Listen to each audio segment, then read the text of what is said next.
Boker Tov, everyone. Rabbi Eric Solomon, Raleigh, North Carolina. Morning Torah as we approach Shabbat.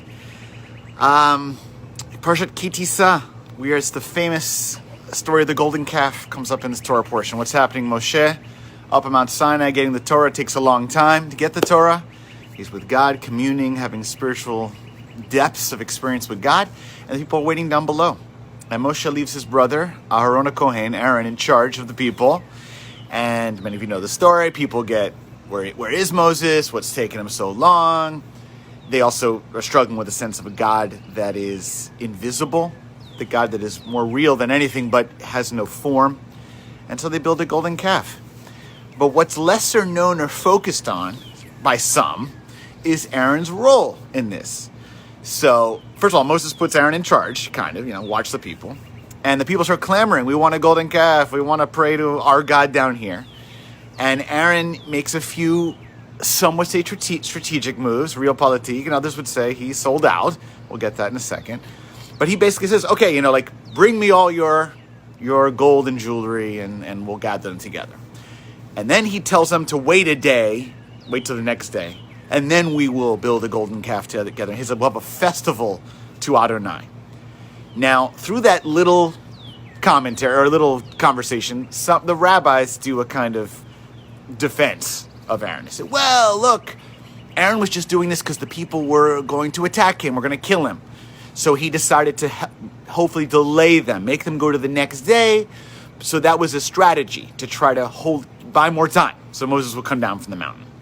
And others say that, look, Aaron saw that the people needed to do something, so he was helping them gather these things and worked with them in a way to kind of keep the relationship strong and work with them together, not have himself get killed, so that he could try to, so he tells them to gather all their jewelry. He was kind of showing a buddy-up system, maybe become their friend, in a way to, again, eventually stop them from doing idolatry. Again, neither of these end up happening. He ends up failing.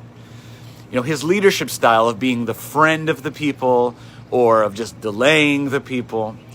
In the end, the rabbis actually do call him a Rodef Shalom, a seeker of peace, based on this, that he was not going to go against the people, and other parts of his role. And the priestly blessing ends with peace, and other commentaries, there's Midrashim, how he brought peace between people. Okay, it's great.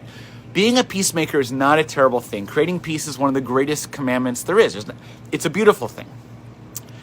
But you have to know when you're choosing peace because you're seeking a higher goal, and when you're choosing peace because you're afraid to stand up for what matters. And in Aaron's case, Moses comes down the mountain and he's really upset and he breaks the tablets. Moses is something. Moses doesn't want peace. Moses is not necessarily an anti-peace person. But Moses believes in what's important, and he's not afraid to tell the people what they need to hear.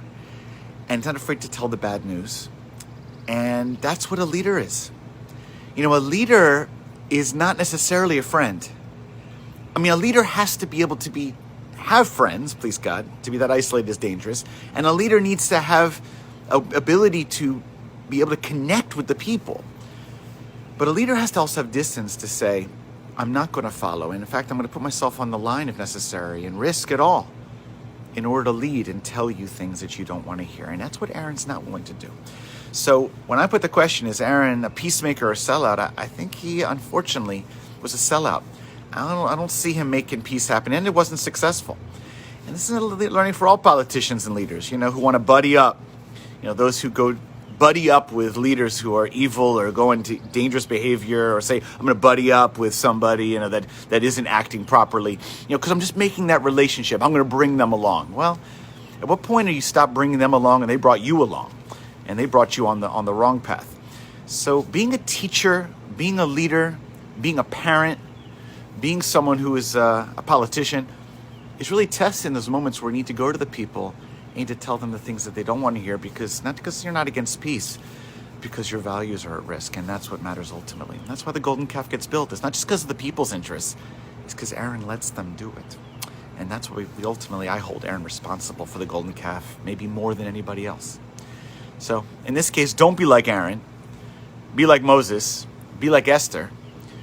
And be willing to stand up and not kowtow to quote-unquote peacemakers who are really sellouts.